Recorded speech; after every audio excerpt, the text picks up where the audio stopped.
Louvado seja nosso Senhor Jesus Cristo. Mística é a experiência de vida que se tem da unidade, da comunhão e da presença do mundo.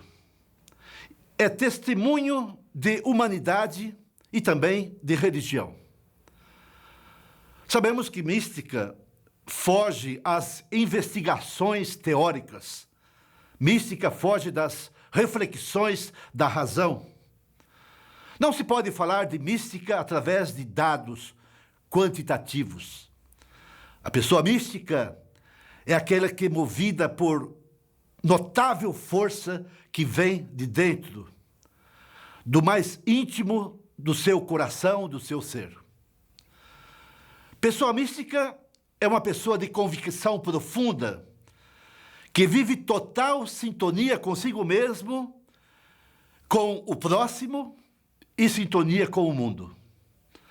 Tem uma adesão fiel e uma identificação prática com um valor, com um ideal, com um objetivo ou uma causa humana, e que se dedica inteiramente ou por esta causa chega a doar a sua própria vida.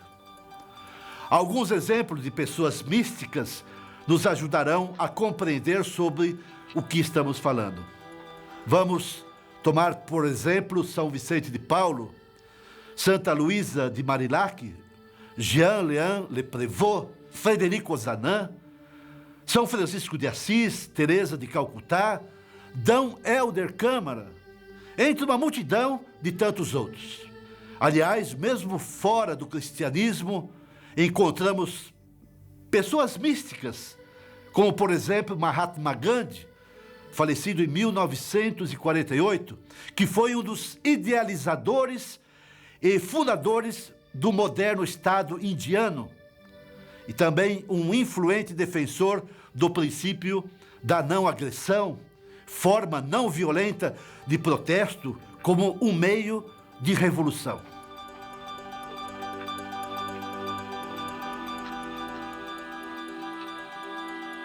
A partir da mística que se tem, adota-se uma espiritualidade. E o que é espiritualidade? O homem e a mulher possuem um espírito.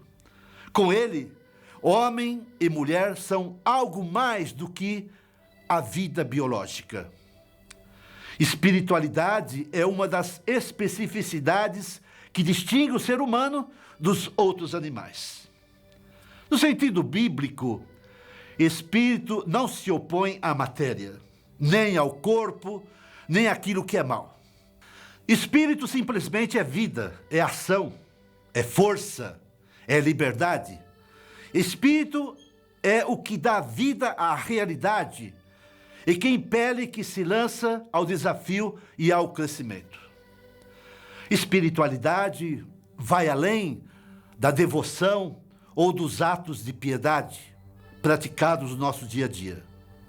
Espiritualidade acontece em nossas vidas quando passamos da doutrina para a experiência, quando passamos da palavra para o sentimento, quando passamos da nossa cabeça, da razão, para o coração.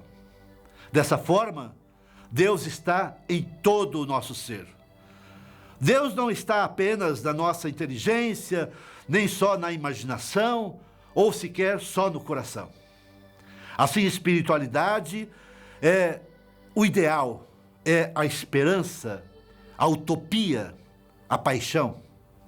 Espiritualidade é a expressão da mística pela qual a pessoa humana vive e luta, que segue em frente, que se constrói, aquilo com o qual a pessoa se contagia no dinamismo da vida. Perder a espiritualidade é embrutecer-se, é deixar de ser humano. Assim, cada pessoa deve procurar enriquecer a sua espiritualidade. Quanto mais humanos somos, tanto mais nos tornamos divinos. A espiritualidade deve abranger todas as dimensões do ser de uma pessoa. Pensando assim, podemos dizer que a espiritualidade abrange alma e corpo, Abrange pensamento e vontade, sexo e fantasia, palavra e ação, interioridade e comunicação. Abrange contemplação, abrange luta, abrange gratuidade e compromisso. É aquilo que podemos chamar de dinamismo da vida. A espiritualidade cristã é, por definição, a espiritualidade de Jesus Cristo. Segundo o seu espírito, ter espiritualidade é ver a opção de Jesus Cristo e fazer dela também a nossa opção.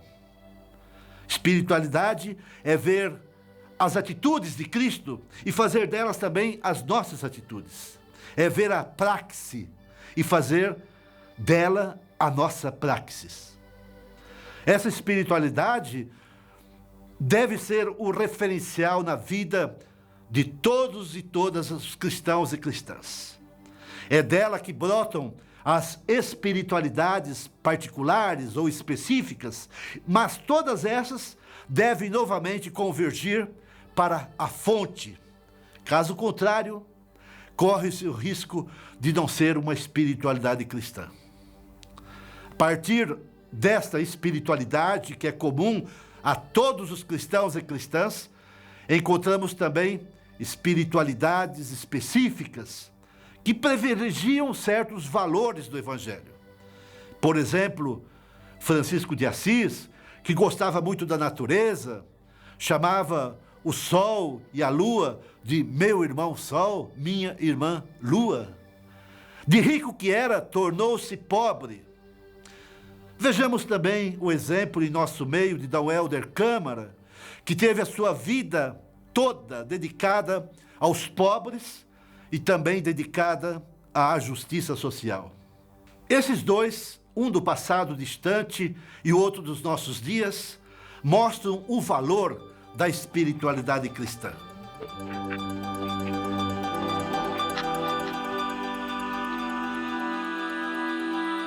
Entre tantas outras espiritualidades existentes no seio da Igreja Católica, encontramos também a espiritualidade vicentina, deixada por São Vicente de Paulo. Qual é o fundamento da espiritualidade vicentina? Quais são os valores nos quais ela se apoia? A espiritualidade vicentina se inspira na experiência espiritual de São Vicente de Paulo. Espiritualidade vicentina é uma espiritualidade que emerge do contato com os pobres. Duas compreensões marcaram a vida de São Vicente de Paulo e também o ajudaram na elaboração do itinerário da sua fé. Fez esta experiência de fé no seguimento de Jesus Cristo, servidor e evangelizador dos pobres. Onde São Vicente de Paulo encontra e descobre tudo isso? Ou como ele chega a ter esta experiência de seguir Jesus Cristo, evangelizador e servidor dos pobres? O texto da Bíblia de Lucas o inspira. O Espírito do Senhor está sobre mim, pois ele me consagrou com a unção para evangelizar os pobres. Enviou-me para proclamar a libertação aos presos e aos cegos a recuperação da vista, para restituir a liberdade aos oprimidos e para proclamar um ano de graça da parte do Senhor. Evangelizar e servir os pobres. Dentro da espiritualidade vicentina, nós buscamos a santidade. Procuramos viver nossa experiência com Deus através do serviço aos pobres. Amamos a Deus amando os pobres. Dizia São Vicente de Paulo, não podemos contentar-nos com palavras. É indispensável que estas se traduzam em ação. Amemos a Deus, meus irmãos, amemos a Deus, mas que seja com a força de nossos braços e o suor de nossas frontes. A espiritualidade vicentina nos ensina que é preciso passar do amor meramente afetivo ao amor efetivo. Amor efetivo é o exercício das obras de caridade. É o serviço aos pobres, empreendido com alegria, empreendido com coragem, com constância e com muito amor. O amor efetivo é a prática da caridade. A caridade não apenas entendida como uma virtude, mas a caridade entendida como uma prática, uma mística de ação e também de missão. Na espiritualidade vicentina, há a clareza expressa no texto do juízo final, lá do livro de São Mateus. Tudo o que se faz, ou que se deixa de fazer para os pobres, se faz ou se deixa de fazer ao próprio Cristo. Finalizando, proponho aprofundar esse assunto num dos módulos da ICAFO sobre a espiritualidade vicentina. Podemos dar continuidade nas páginas de 27 até a página 43. Muito obrigado a todos. Louvado seja nosso Senhor Jesus Cristo.